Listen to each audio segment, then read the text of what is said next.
Bismillahirrahmanirrahim. Assalamualaikum warahmatullahi wabarakatuh. Alhamdulillahirabbil alamin. Assalatu wassalamu ala asyrafil anbiya wal mursalin wa ala alihi wa ashabihi ajma'in. Amma ba'du. Bapak Ibu jamaah salat zuhur rahimakumullah. Alhamdulillahirabbil alamin.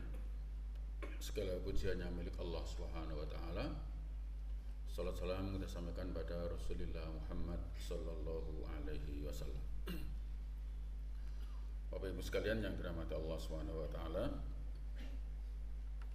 meskipun tidak bisa tepat sebulan sekali, kalau kemudian materi kita tentang maqasidus syariah itu kalau kemudian diringkaskan dari sejak awal kami sampaikan, yang pertama dari hifdzuddin, memelihara fitrah kita yang Allah berikan kepada kita, yaitu bahwa dalam diri manusia itu ada fitrah beragamanya, yang dulu pernah saya sampaikan, meskipun dianggap maaf PKI sekalipun, anti Tuhan sekalipun, abangan sekalipun, tapi fitrah beragama nggak akan bisa hilang. Ya, kalau dalam konteks Jawa itu meskipun dia tidak sholat, tidak puasa, tidak bahkan mendengar azan telinganya keri, melihat masjid matanya sakit, tapi kalau kemudian dia bangun rumah, dia akan mengundang orang untuk didoakan. Ketika sudah katakan nggak percaya kepada Tuhan sekalipun, ketika dia nanam, kemudian dia juga minta didoakan. Nanti ketika punya anak juga, kalau orang Jawa menyebutnya berokohan, dari kata barokahan, itu kan kemudian juga minta didoakan. Jadi itu fitrah manusia. Bahkan ketika dia mengatakan orang percaya dengan doa sekalipun, itu kalau dia didoakan tidak baik, ya tidak siap. Ya, sekedar contoh begini, saya kira sandongo angger nyambut gawe tenanan ya untuk duit, angger melakukan hati-hati ya selamat. Ketika dia berkata begitu, ora sedongake ora apa-apa, ora penting donga itu. Lalu tiba-tiba kita mencoba menyeletuk sambil nguji aja. Ya kalau donga ora penting ya tak dongake muga-muga kecelakaan yang jalan tol. Itu mesti mak teratap kok dia, Pak. Langsung mesti emosi. Nah ngomong sih genah, loh katanya doa nggak ada pengaruhnya. Kalau nggak ada pengaruhnya ya serasa wedi gitu. Tapi itu fitrahnya nggak bisa hilang. Tetap ada rasa kekhawatiran dalam dirinya. Karena itu hati tidak bisa diingkari. Orang yang mohon maaf bapaknya nggak genah sekalipun, nanti kalau punya anak itu ya mohon didoakan nenggon kertasnya semoga menjadi anak yang soleh, solehah. Coba itu mutinya ndongake, ya Allah jadikan anak ini seperti bapaknya ya Allah, nak keplek menangan, nak nyolong rak konangan, ruwet koyo bapaknya ya Allah, mesti jengkel bapak ini. Itu fitrah Pak, tidak bisa hilang. Siapapun, sejelek apapun orang, tetap ada kebaikan yang dalam dirinya nggak bisa dihapus. Itulah maka agama Islam ini hadir agar fitrah ini terjaga dengan baik, diarahkan dengan bagus, supaya kemudian keyakinannya bisa dipupuk, dirawat dengan baik. Itu dulu sudah kita sampaikan. Kemudian hifdzul mal, bagaimana seorang muslim Islam mengajarkan kepada orang yang mengaku beriman itu diperintah untuk mencari kehidupan dunianya dengan sebaik-baiknya. Wabtaghi fima atakallahu darul akhirah wala tansa nasibaka minat dunya. Tetap harus memperhatikan dunianya. Ya, ibadahnya tekun. Ya kan, kalau bisa itu sholatnya tekun, mobilnya bagus, rumahnya luas, bisa untuk pengajian, bisa untuk ngajak temennya berangkat ngaji. Itu namanya dunianya dia gunakan dengan sebaik-baiknya. Sering saya sampaikan, duit memang tidak dibawa mati, tapi tanpa duit rasanya koyok meh mati, Bapak. Ya, maka Bapak Ibu, ya tanya aja ketika para istri tidak dicukupi belanjanya, sementara kebutuhan harga-harga semakin meningkat, maka tidak ada pilihan lain dan kita memang dibolehkan mencari harta. Maka ibaratnya Bapak Ibu yang dirahmati Allah Subhanahu wa taala, ketika kita menyelam ke dasar laut, tujuan hidup kita memang tujuan menyelam itu mencari mutiara. Tapi kalau kemudian dapat mutiara terus balik naik lagi, mestinya rugi, Pak. Harusnya juga menikmati terumbu karangnya, keindahan ikan-ikannya di lautan dan sebagainya dan sebagainya. Sepanjang gas selam kita itu masih cukup, maka kemudian mutiara ya kita kejar, tapi terumbu karang, ikan-ikan di lautan juga yang di bawah laut itu keindahannya juga harus kita nikmati.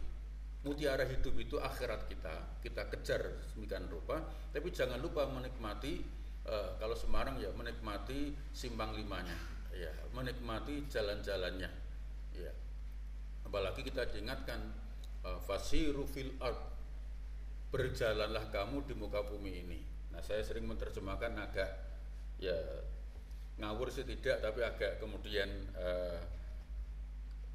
agak melompat. Fasiru fil ard itu kadang-kadang saya terjemahkan traveling lah, ya, jalan-jalan di muka bumi ini. Ya, makanya anak-anak kita sudah kita suruh sekolah, alhamdulillah, suruh ngaji, alhamdulillah. Lah ini besok Jumat terima rapot, Sabtu libur, maka anak-anak perlu diajak jalan-jalan. Itu dan sangat Islami Bapak Ibu yang dirahmati Allah. Dalam nanti apa ketika kita naik gunung, lihat laut, Rabbana ma khalaqta hadza batila subhanaka faqina adzabannar. Maka akan lahir dari lisan kita pujian kepada Allah Subhanahu wa taala, betapa indahnya ciptaan Allah, dan kemudian kita merasa kecil. Betul Pak, Bapak Ibu sekali-kali naik perahu motor gitu, kemudian ke tengah laut, itu terus dieselnya mati, terus kita soalnya pasrah toh Bapak Ibu. Ya, orang yang nggak pernah menikmati lautan mungkin belum ngerti kecilnya kita. Nggak neng omah nu kita paling gagah Pak. Col ke tengah laut ngaulu Bapak Ibu. Iya, kecil, nanti kita akan membuat sadar. Dan itu cara beragama yang kemudian salah satunya dengan mengingatkan kepada kita. Jangan naik gunung, lalu kemudian tiba-tiba ada lahar gitu, langsung merasa kecilnya, sudah ada apa-apanya. Ya, maka di antara cara menurunkan tensi kesombongan itu ya piknik kalau bahasa gampangnya itu. Jalan-jalan ke pantai, ke gunung dan sebagainya. Menikmati dunia bagian dari perintah Allah. Tapi kalau kemudian menikmati dunia kayak begitu, mau traveling, maka tetap dibutuhkan dana. Maka kita diperintahkan untuk mencari harta, tetapi dengan prinsip yang halalan thayyiban. Tetap harus dengan mempertimbangkan aturan. Nah, inilah bedanya mukmin dengan orang yang tidak beriman. Kalau mukmin mencari sebanyak-banyaknya, tapi tetap dengan pakai koridor aturan. Kalau orang kan yang penting dapat banyak. Nah, kita dipegangi itu. Kenapa? Karena kita tahu dalam hardul mal, dalam mengelola harta itu, kita nanti akan ditanya bagaimana cara mendapatkannya dan bagaimana cara kita menggunakannya. Ya, Bapak Ibu, tentu kita bisa berinfak, itu juga salah satunya dengan harta itu ya dengan kalau kita punya harta. Dan penting Bapak Ibu untuk renungan buat kita, ternyata infak kita, mungkin pernah saya sampaikan, semakin harta kita tambah itu ternyata infaknya kita semakin kecil. Ya, bukan semakin pelit, tapi semakin kecil. Saya pernah umpamakan punya uang 10.000, 2.000-an semua, lalu ia masukkan satu lembar 2.000. Dia punya sisa 8.000. Memang dia hanya memasukkan 2.000, tapi prosentasenya ternyata 20%. Sementara orang yang punya 100.000, sepuluhan ribu semua, 10 lembar, dia masukkan satu, memang 10.000 lebih besar daripada 2.000, tapi ternyata itu hanya 10%. Ketika kotak amal diputer, kemudian berhenti di depan kita buka dompet, ya Allah, duitnya mengbar kegajian 2 juta, ratusan ribu semua. Mengeluarkannya itu iso sambil istighfar, ya Allah ranu receh ya Allah. Akhirnya memasukkan yang 100.000. memang 100.000 lebih besar dari 10.000, tapi kalau dihitung dari yang di dompet itu hanya 5%. Ya. Ada orang infak ketika ngelis itu donasi, kemudian dia dengan HP-nya dia sumbang langsung 1 juta, di share di grup, orang wah kagum, ya Allah, ini bos ini kalau infak kok langsung 1 juta.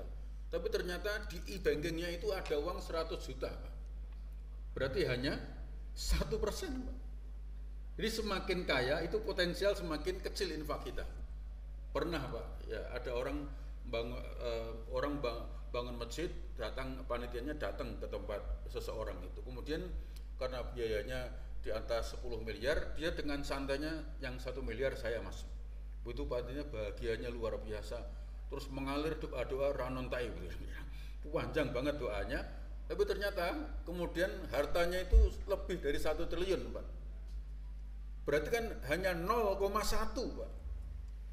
Jadi memang 1 miliar 101 juta itu lebih besar dari 2.000, tapi kalau dihitung persentasenya itu bisa jadi lebih hebat orang-orang miskin ketika beramal. Maksud saya, ya kita nggak usah minder kalau infak kita hanya 2.000, nggak usah sombong kalau memasukkan yang 100.000. Ya, makanya ngisi kotak amal itu ya dimasukkan saja, nggak usah ditutup-tutupi, Pak. Bapak kalau ditutup-tutupi malah kadang nggak masuk-masuk, karena yang ditutupi lubangnya, Bapak. Ya, masukkan aja, kan ada yang memasukkan ditutupi ternyata kotaknya itu terbuat dari kaca, Pak. Percuma atau ketok, Bapak. Jadi Bapak Ibu yang dirahmati Allah, harta kita cari, kita gunakan dengan sebaik-baiknya, mencarinya menghindari yang haram termasuk riba, menggunakannya juga tidak boleh mubadzir berlebih-lebihan. Tapi mohon maaf, ukuran mubadzir berlebihan antara satu orang dengan orang lain berbeda, Pak. Jadi kalau kemudian kita kedatangan konco lawas, konco teman sekolah dulu, kemudian kita ajak kucingan, itu bisa jadi bukan karena ngirit, tapi karena memang mampunya seperti itu, ya kan? Tapi kalau kemudian mohon maaf misalnya GM kedatangan tamu diajak kucingan, itu bukan ngirit, Pak, itu pelitnya minta ampun kalau itu. Kira-kira begitu, Pak. Iya, bergantung, Pak. Kalau kemudian kita hanya orang biasa, kemudian makannya sekali makan habis satu rumah kok habis di atas 2 juta, itu kemudian hari berikutnya puasa Daud, ya karena nggak punya duit. Nah, itu pemborosan yang luar biasa. Tapi bagi orang tertentu ya memang segitu itu ya pengeluarannya. Jadi besar atau kecil, boros atau tidak, ya yang bisa mengukur adalah diri kita sendiri. Termasuk mohon maaf ketika kita makan, minum, wa kulu wasrobu ala tusrifu. Saya hanya ingin berbagi yang pernah saya lihat ya, misalnya orang Jawa, saya Bapak Ibu mungkin makan satu porsi ya sepiring secukupnya, ya kan? Tapi kalau Bapak Ibu pas haji umroh itu kan beli makan beli satu begitu, kita kan iso kaget, ya Allah ki mangane piye iki. Ki nggo wong telu rantek. Tapi ketika kita lihat sebelah kita orang Turki, orang Arab makan habis, itu tidak usah komentar, ya Allah ngeri. Bukan ngeri, memang kalau dia makannya seperti ukuran kita, dia ngelera karuan kan begitu, Bapak. Iya. Saya pernah ngalami itu, Bapak Ibu. Saya makan, lihat itu di depan saya orang asing makan roti yang panjangnya kira-kira ya setengah meter lebih lah itu. Itu kita bayangkan ki nggo telur entek. Dia kalau bahasa Semarangnya disenggeli dhewe entek, Bapak. Nah, saya itu kemudian kan ya menungso ya, ini lemahnya saya di situ. Tak deloki, Pak. Tak deloki. Ternyata orang Turkinya bisa bahasa Indonesia. Heran ya, lihat terus. Ngono ki, Pak. Wah, isin ku ra karo-karuan, Pak. Nah, gitu loh Bapak Ibu, masing-masing perut ukurannya berbeda karena berat badannya dan tingginya beda. Maka ya enggak usah gumun. Kan kemarin ada orang makan kalau kita muluk kan ya begini. Tapi orang Bangladesh, orang itu kan mangannya di pulau dikepel-kepel maklung begitu ya, jangan ya Allah ki onto, tidak bisa begitu, Pak. Berbeda-beda setiap orang, tidak bisa. Nah, yang ketiga Bapak Ibu yang dirahmati Allah, hifdzul akal. Kemarin sudah kita singgung juga bagaimana kemudian kita itu dunia ini harus kita kuasai dengan akal kita, dengan ilmu kita, Bapak Ibu. Ya, terangnya dunia ini dengan yang secara material, dengan listrik ini juga dengan ilmu, ya kan? Bapak Ibu, kita di ruangan panas kemudian muncul ilmu, kemudian kita pakai AC, itu semuanya pakai ilmu. Maka dalam Islam juga nggak ada dikotomi antara ilmu agama dan ilmu umum. Semuanya ilmu wajib kita kuasai. Dan ketika kita membaca ulama-ulama terdahulu, ketika disebut ulama-ulama terdahulu, ternyata yang disebut ulama itu dalam sejarah itu ya yang ada ilmu kimia, ada ahli matematika, ahli kedokteran, di dalam sejarah disebut ulama. Karena ulama kan jamak dari kata alim, ilmuwan. Nah, sementara kita sering menyebutnya ulama itu selalu kiai yang pakai sorban, cekelan tasbih, muter, ya kan begitu aja. Enggak. Makanya di majelis ulama Bapak Ibu jangan heran kalau kemudian pas rapat majelis ulama Indonesia yang sekarang ini, kemudian kok ada insinyurnya, ada dokternya, kemudian kita kaget, wih kok pengurus UMUI ini kapan mondok gitu ya, kan kadang-kadang kita ketemu gitu, baca lagi, ya Allah Pak Eki ketua pengurus MUI, ini hubungannya apa? Ya karena MUI ulama di bidang dia. Mohon maaf, contoh ketika sebuah produk diuji halal dan tidaknya sebuah produk, itu nggak mungkin, maaf, mengandalkan kiai pesantren, mengandalkan saya yang hanya ngaji, tidak ngerti ilmu laboratorium. Ya, yang bisa menentukan halal dan tidak itu ahli-ahli gizi, ahli-ahli yang kemudian mengerti proses dan macam-macam, dan itu kemudian berhimpun dalam majelis ulama. Ya, termasuk apakah vaksin itu halal apa tidak, itu ya yang memutuskan. Kalau kiai yang hanya kemudian tidak bisa, kemudian harus melibatkan ulama-ulama di banyak bidang. Maka kemudian Bapak Ibu sekalian, ya generasi yang akan datang itu anak-anak kita juga kita siapkan. Ya bisa jadi SD, madrasahnya, SMP, SMA di pondok full, lalu kemudian begitu masuk ke perguruan tinggi mengambil bidang ilmu yang beragam, sehingga sering disebut menjadi intelek yang alim, intelek ilmuwan yang hebat, yang memiliki basis agama yang cukup. Maka mohon maaf, ini kan meskipun Desember tapi hampir semua pondok pesantren sudah mulai membuka pendaftaran. Ya, anak-anak yang kelas 6, kelas 3, SMP itu kan rata-rata orang tuanya mempersiapkan daftarnya liburan ini. Kan ada orang bilang, anakmu mbok pondoknya mah dadi apa? Keliru mikirnya kita itu. Karena dulu selama ini kan pondok itu selalu hanya untuk menjadi guru ngaji atau kiai. Enggak.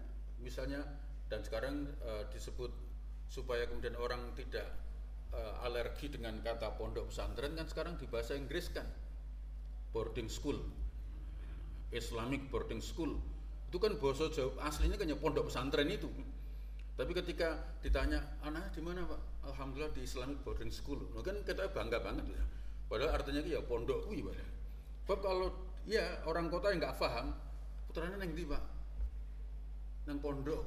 Ya Allah, apa nakal toh? Ngono ki Pak pertanyaannya Pak. Rumangsane pondok bocah nakal-nakal gitu loh Pak. Iya. Atau kemudian Pak anakmu nang ndi? Tak pondokke yo. Ya Allah, cah pinter kok dipondokke. Rumangsamu pondok bocah pekok wae gitu loh.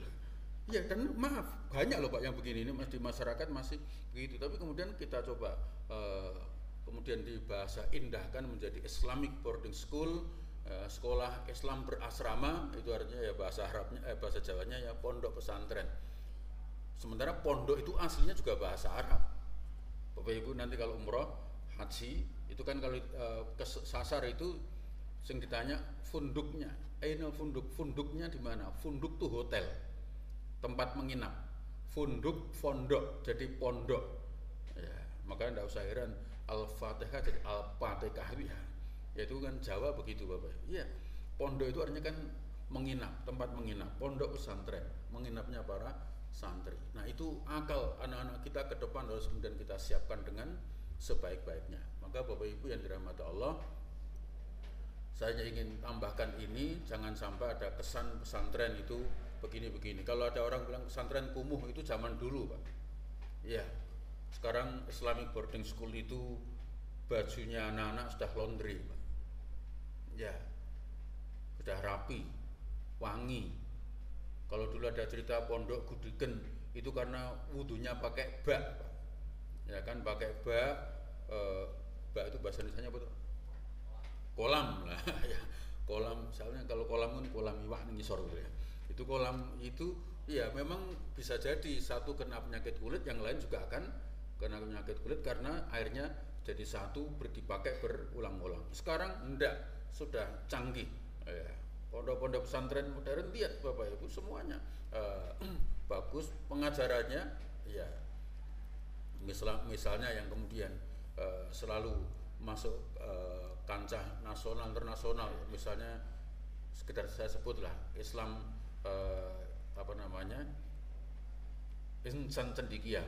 Nah, itu kan kemudian yang didirikan oleh B.J. Habibie. Ya, B.J. Habibie itu kan bagian SMA Aliyah Insan Cendekia. Itu siswanya ya rata-rata menjadi 10 besar nasional. Ya, jadi mengisi akal anak-anak kita itu, jangan bayangkan kalau kemudian kita akan ketinggalan. Bahkan yang dulu Gontor sekalipun, yang dulu hanya dikenal melahirkan para ulama, Gontor sudah membuka fakultas kedokteran, ya, fakultas ekonomi. Artinya memang anggapan bahwa pondok itu hanya untuk jadi kiai harus kemudian kita hapus. Bahwa di antara anak-anak kita kemudian menjadi alim khusus mendalami agama, ya bagus saja. Tapi seandainya kemudian nanti ngambil matematika, mengambil teknik, mengambil MIPA, mengambil apa saja, dia memiliki basic keilmuan keagamaan yang mapan, setidaknya dalam ilmu yang diamalkan, setidaknya dia rutin tahajud, sholat jamaah dan sebagainya dijalankan. 3. Yang keempat, hifdzun nasl, menjaga keturunan kita, sehingga kemudian Bapak Ibu sekalian yang dirahmati Allah Subhanahu wa taala, itulah kenapa yang hari ini Bapak Ibu mungkin kadang orang nggak membaca ini, kenapa Israel membabi buta, nggak peduli kecaman dunia, yang dibantai kan wanita dan anak-anak. Ya, yang meninggal dunia itu 2/3-nya adalah wanita dan anak-anak. Karena bagi Israel itu sepanjang ini yang nggak dihabiskan, setiap nanti pada saatnya akan menjadi bibit perlawanan terus. Nah, begitu Bapak Ibu sekalian yang dirahmati Allah Subhanahu wa taala, generasi yang akan datang itu menjadi penentu. Dan uniknya, ya ini setidaknya dari teman-teman yang pernah berada di sana itu wanita-wanita Palestina itu rata-rata, meskipun bahasanya guyonan tapi realitasnya begitu. Seperti kelinci, sekali melahirkan itu 2, 3, 4, 5 sekali kelahiran. Bapak Ibu sekalian yang dirahmati Allah, ya inilah mungkin cara Allah kemudian menjaga sebuah bangsa. Karena Bapak Ibu sebaliknya, kalau Bapak Ibu yang senang nonton sepak bola, perhatikan salah satunya negara yang bernama Perancis, tim nasionalnya itu separuh pemainnya adalah pemain-pemain keturunan imigran. Ya, karena mereka nggak mau punya anak, bahkan nggak mau nikah, ya, karena dianggap merepotkan, menyulitkan. Itulah kenapa Bapak Ibu dalam Islam menentang LGBT, bukan karena tidak menghargai hak asasi manusia, tetapi kalau kemudian satu kota kemudian mereka nikah sejenis, 20 tahun lagi nggak ada remaja, sudah selesai, habis generasi. Maka cara menghabiskan generasi salah satunya mengkampanyekan itu. Bagi orang-orang yang nggak ngerti, itu ngertinya hak asasi. Tapi bagi orang yang paham, ini salah satu bagian cara menghabisi sebuah generasi, ya salah satunya dengan cara seperti itu. Nah, Bapak Ibu sekalian yang dirahmati Allah, maka kemudian kita diperintahkan menjaga keturunan ini dengan sebaik-baiknya. Nah, Bapak Ibu sekalian yang dirahmati Allah, nilai-nilai seperti itu, baik kemudian harta, kemudian keturunan, akal, jiwa, dan yang kelima adalah menjaga jiwa, hifdzun nafas. Maka kemudian Bapak Ibu kita diperintahkan untuk dalam Islam itu berpola hidup sehat. Pola sehat itu Nabi memberikan contoh sangat indah. Kalau tidak ada keperluan maka dianjurkan tidur lebih awal supaya bangunnya lebih awal. Sebab bangun lebih awal hampir semua ilmuwan menyebut membawa dampak positif terhadap kesehatan. Bahkan kemudian bangun sebelum subuh itu sudah ada penelitian yang cukup luar biasa menariknya yang membuat kesehatan manusia akan semakin bagus. Meskipun sayangnya yang meneliti ini orang lain dan dipublish yang diteliti umat Islam, karena Rasulullah bersabda, seandainya umatku tahu tentang hikmah subuh berjamaah, mereka pasti akan berangkat ke masjid meskipun harus merangkak. Dalil ini lalu diteliti bagi orang barat, kenapa nabinya orang Islam memotivasinya sampai seperti itu. Maka kemudian diteliti, hasilnya hampir setiap hari ada orang Amerika baik asli maupun imigran yang menyatakan masuk Islam. Yaitu bisa dibaca dalam laporan Ustadz Samsi Ali memberikan laporan perkembangan Islam di Amerika. Salah satu faktornya, bukan satu-satunya, itu hanya sekedar pintu mendapatkan hidayah, adalah membaca betapa Islam sangat sesuai dengan kehidupan yang mereka cari dan mereka butuhkan. Demikian rupa Bapak Ibu, maka menjaga jiwa menjadi penting. Alhamdulillah Bapak Ibu kemudian lahir namanya rumah sakit. Untuk apa? Ya, dalam rangka bagian menjaga syariat itu, yaitu dalam rangka memelihara jiwa manusia. Maka dalam rangka menjaga jiwa itu kadang melakukan yang haram dalam tanda petik diizinkan sepanjang demi menyelamatkan jiwa manusia. Ya, contoh yang paling gampang misalnya yang kalau dalam ilmu fikih klasik, kelaparan di tengah hutan, tidak ada makanan kecuali daging babi, maka demi melangsungkan kehidupan, maka babi itu menjadi boleh dimakan sepanjang famanut turra ghairu baghin wala adin fala isma alaih, asal tidak berlebih dan tidak menambah maka tidak berdosa, asal untuk menguatkan agar melangsungkan kehidupan. Nah, dalam konteks hari ini misalnya Bapak Ibu sekalian yang dirahmati Allah Subhanahu wa taala, kalau konsep kemarin vaksin misalnya, ketika vaksin diyakini bisa menyelamatkan manusia, maka kemudian dibolehkan untuk digunakan seandainya tidak ada vaksin kecuali hanya itu, padahal itu mengandung unsur haram. Ya, boleh bagi yang kemudian meyakininya, tapi kalau kemudian milih bertahan dengan kata serapopo pokoknya selamat, ya diperbolehkan. Tapi bagi orang yang kemudian kekhawatiran tingkat tinggi dilakukan itu, maka dia dibolehkan untuk melakukannya. Atau yang contoh paling ringan misalnya ini musim hujan, kemudian banjir, ada kemudian wanita yang terseret arus dan kemudian kita harus menolongnya. Kalau tidak kita tolong dia mati, maka kita menolongnya, maaf meskipun terpaksa harus menggendongnya, berhimpitan tubuh kita dengan wanita yang bukan mahram kita, tapi kemudian demi menyelamatkan jiwanya maka boleh melakukannya. Sedemikian rupa dalam rangka menjaga jiwa, kadang-kadang yang tidak boleh itu diizinkan untuk melakukannya. Mohon maaf, orang kemudian kena penyakit, jalan satu-satunya adalah memotong bagian anggota tubuhnya. Kalau tidak, mempercepat kematiannya. Sepanjang ini bisa dipertanggungjawabkan, maka kemudian memotongnya itu menjadi dibolehkan untuk kehidupan selanjutnya. Ya, yang sering terjadi adalah seorang wanita hamil, lalu kemudian mohon maaf, ternyata di hasil diagnosa dokter punya lemah jantung, punya ini penyakit itu, kalau kehamilannya bisa mengantarkan kematian ibunya menurut teori yang bisa diyakini, maka menggugurkan kandungannya menjadi dibolehkan untuk menyelamatkan ibunya. Dan itu tidak perlu minta pertimbangan suaminya. Ya, suaminya, apalagi suaminya sudah nggak cinta. Bapak, ini kalau diteruskan bayinya selamat, ibunya meninggal. Tapi kalau ingin ibunya selamat, anaknya harus digugurkan. Pilih mana, Pak? Ya wis, ibunya mati tidak apa-apa. Wah, itu tidak boleh, Pak. Karena apa? Manusia, ibunya itu sudah nyata-nyata sudah hidup, sementara bayinya belum. Nah, maka nanti kita akan memahami betapa Islam itu menghargai jiwa manusia dengan baik.